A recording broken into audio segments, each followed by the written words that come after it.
आचार्य Shri SN. Goenka जी का जन्म शताब्दी समारोह एक वर्ष पहले शुरू हुआ था। इस एक वर्ष में देश ने आजादी का अमृत महोत्सव मनाने के साथ साथ कल्याण मित्र गोयनका जी के आदर्शों को भी याद किया।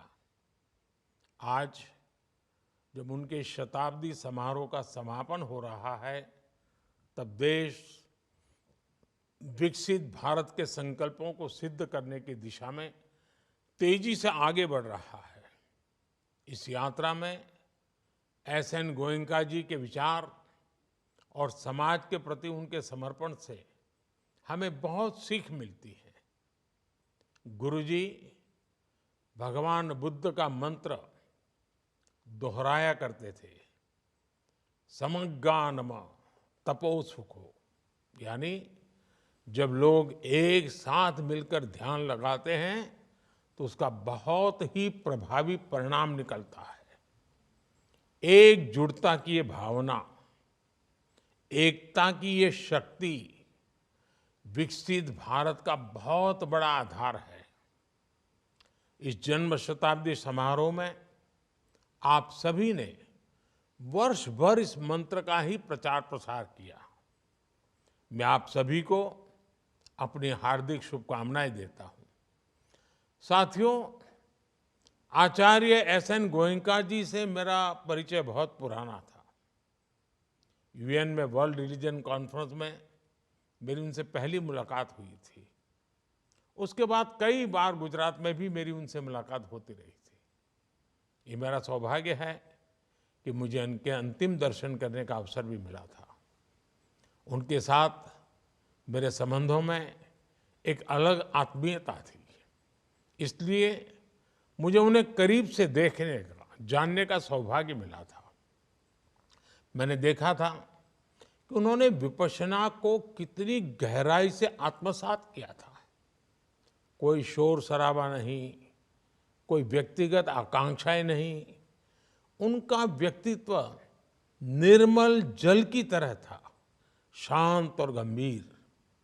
एक मूक सेवक की तरह वो जहां भी जाते सात्विक वातावरण का संचार करते थे।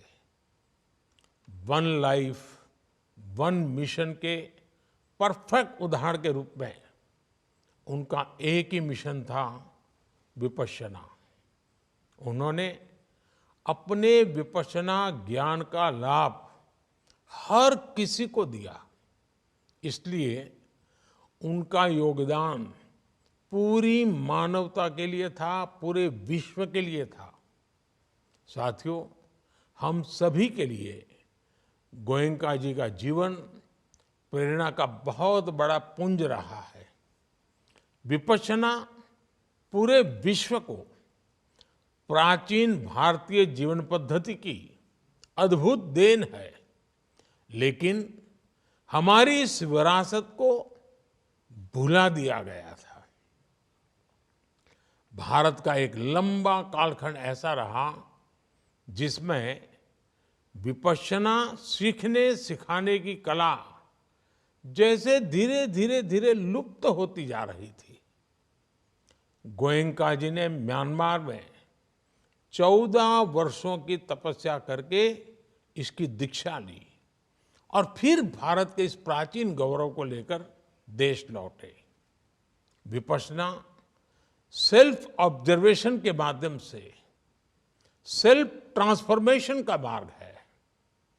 इसका महत्व तब भी था जब हजारों वर्ष पूर्व इसका जन्म हुआ, और आज के जीवन में ये और भी प्रासंगिक हो गई है। आज दुनिया जिस तरह की चुनौतियों से घिरी हुई है, उसका समाधान करने की बड़ी शक्ति विपश्यना में भी समाहित है। गुरुजी के प्रयासों की वजह से दुनिया के 80 से ज्यादा देशों ने ध्यान के महत्व को समझा है और इसे अपनाया है।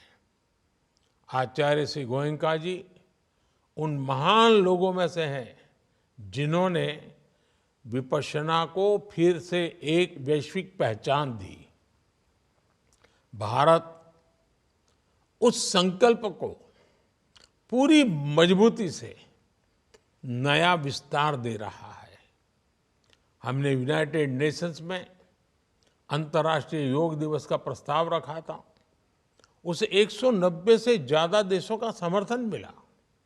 योग अब वैश्विक स्तर पर जीवन का हिस्सा बन गया है। साथियों, हमारे पूर्वजों ने विपश्यना जैसी योग और ध्यान प्रक्रियाओं का अनुसंधान किया, लेकिन हमारे देश की ये विडंबना रही है कि अगली पीढ़ियों ने उसके महत्व को, उसके उपयोग को भुला दिया। विपश्यना, ध्यान, धारणा, इन्हें हमने केवल वैराग्य का विषय मान लिया। व्यवहार में इनकी भूमिका लोग भूल गए। आचार्य श्री एस एन गोयनका जी जैसी विभूतियों ने जनमानस की इस भूल का सुधार किया। गुरु जी तो कहा भी करते थे, एक स्वस्थ जीवन हम सभी का अपने प्रति बहुत बड़ा दायित्व है। आज विपश्यना व्यवहार से लेकर व्यक्तित्व निर्माण तक के लिए एक प्रभावी माध्यम बनी है। आज आधुनिक समय की चुनौतियों ने विपश्यना की भूमिका को और भी बढ़ा दिया है। आज डिस्ट्रेस और स्ट्रेस एक आम बात हो गई है। हमारे युवा भी वर्क लाइफ बैलेंस लाइफस्टाइल और ऐसी परेशानियों के कारण स्ट्रेस का शिकार हो रहे हैं। विपश्यना उनके लिए समाधान हो सकता है। इसी तरह माइक्रो फैमिली, न्यूक्लियर फैमिली की वजह से घरों में बुजुर्ग माँ बाप के बहुत तनाव में रहते हैं। हमें रिटायरमेंट एज क्रॉस कर चुके ऐसे बुजुर्गों को भी ज्यादा से ज्यादा संख्या में इससे जोड़ने का प्रयास करना चाहिए।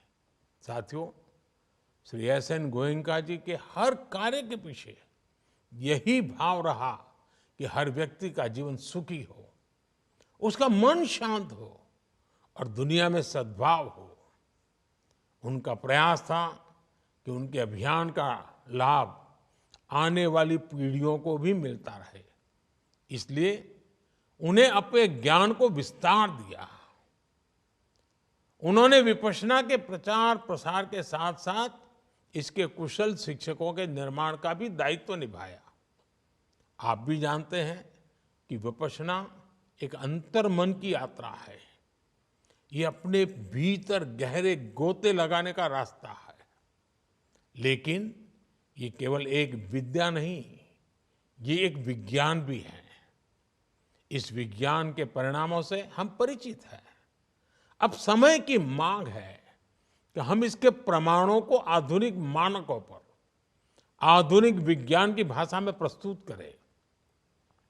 आज हम सबको गर्व होता है कि इस दिशा में विश्व भर में काम भी हो रहा है, लेकिन इसमें भारत को और आगे आना होगा। हमें इसमें लीड लेनी होगी, क्योंकि हमारे पास इसकी विरासत भी है और आधुनिक विज्ञान का बोध भी है। नई रिसर्च से इसकी स्वीकार्यता बढ़ेगी, विश्व का और अधिक कल्याण होगा। साथियों, आचार्य श्री एस एन गोयनका जी की जन्म शताब्दी समारोह का ये वर्ष हम सबको प्रेरित करने वाला समय रहा है। हमें मानव सेवा के उनके प्रयासों उसको निरंतर आगे बढ़ाना चाहिए।